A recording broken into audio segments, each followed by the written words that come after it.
sadzirdēju, tagad paskaidrošu ļoti ātri un vienkārši. Ar šo štuku mēs, pa ceļam vēl ieraudzīju diskus, salieksim šīs trubas, tās ir speciālas trubas, no kuriem taisa karkasus,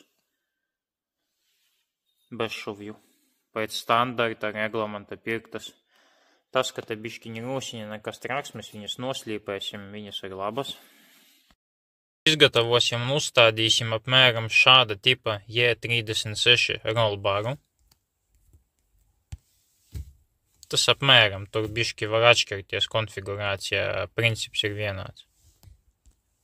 Drošības jostas uzstādīsim 4 vai 6 punktu, es vēl īsti nesapratu, kā pareizi, bet cik es saprotu pēc rakstītā, vai gan 4, gan 6 punktu, labāk parunāt ar sportistiem, kas jau ir uzstādījuši. Rekur no tādiem švēleriem un paplāksnēm paši varam izgatavot. Būs jāizgatavo un jāuzstāda šie švēleri, pie kuriem stiprināsies sporta sēdekļi.